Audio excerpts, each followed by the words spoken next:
Assalamualaikum warahmatullahi wabarakatuh. Saya Afgan Al-Ghifari dari 12 MIPA 2 akan mempraktekkan kimia tentang elektrolisis. Bahan-bahannya ada gunting, baterai, elektroda karbon, dan beberapa larutan. Yang pertama ada larutan cuka. Kita masukkan. Nah, di dalam larutan cuka terdapat sedikit gelembung-gelembung yang sedikit. Ini membuktikan bahwa air cuka merupakan elektrolit lemah. Ada dari larutan garam.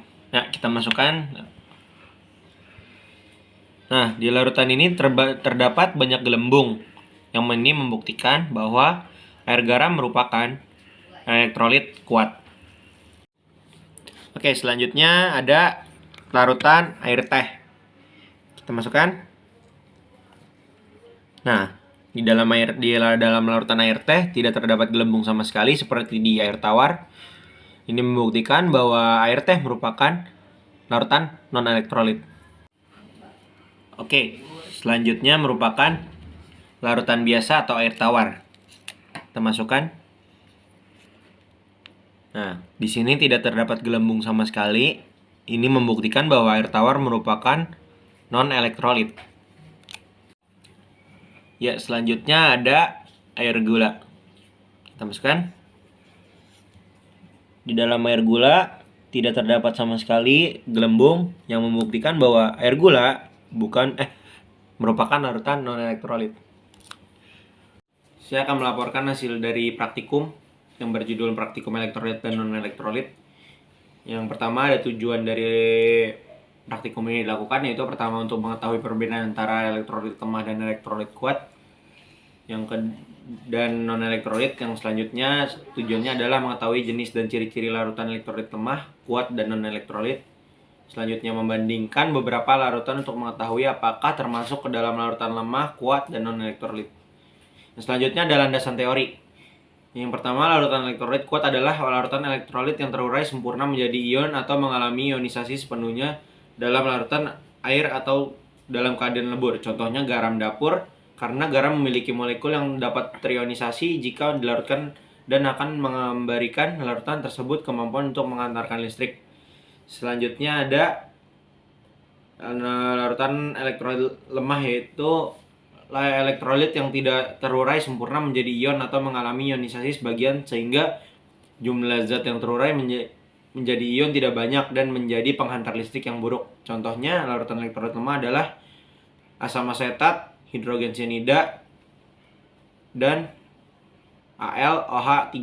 Air merupakan elektrolit yang sangat lemah. Selanjutnya ada larutan non-elektrolit, merupakan larutan yang tidak dapat menghantarkan listrik karena zat-zat yang dilarutkan tidak menghasilkan ion dan tidak mengalami proses ionisasi sama sekali. Contohnya adalah etil alkohol karena tidak terionisasi ketika dilarutkan dalam air. Contoh lainnya adalah glukosa dalam air membentuk larutan non-elektrolit karena meskipun gula larut dalam air, namun gula tetap mempertahankan identitas kimianya. Yang selanjutnya ada cara kerja. Yang pertama adalah menyiapkan larutan ke dalam gas plastik, merangkai alat seperti elektroda karbon dan baterai, menguji larutan dengan cara memasukkan kedua elektroda karbon ke dalam larutan satu persatu, mengamati terdapat gelembung atau tidak. Setelah pengujian selesai dilaksanakan, maka larutan akan dibersihkan terlebih dahulu. Hasil dari pengamatan adalah yang pertama, elektroda yang dimasukkan dalam garam mempunyai hasil muncul banyak gelembung. Elektroda yang dimasukkan dalam cuka muncul sedikit gelembung. Elektroda yang dimasukkan ke dalam air tawar tidak muncul gelembung. Elektroda yang dimasukkan ke dalam larutan teh tidak muncul gelembung. Dan terakhir, elektroda yang dimasukkan dalam larutan gula tidak muncul gelembung sama sekali. Pembahasannya adalah larutan garam termasuk elektrolit kuat karena memiliki daya hantar listrik yang sangat baik. Dalam larutannya terdapat banyak ion yang bebas bergerak yang disebabkan terjadinya peristiwa ionisasi sempurna. Larutan cuka termasuk elektrolit lemah karena memiliki daya hantar listrik yang buruk.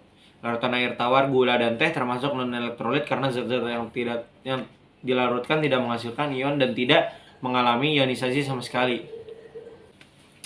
Oke, kesimpulannya dari hasil praktikum yang saya lakukan, yang termasuk elektrolit kuat adalah larutan garam, yang termasuk elektrolit lemah adalah larutan cuka, serta larutan ion non-elektrolit adalah larutan teh dan gula. Setelah semua percobaan yang saya lakukan, selebih kurangnya mohon maaf. Wassalamualaikum warahmatullahi wabarakatuh. Widih.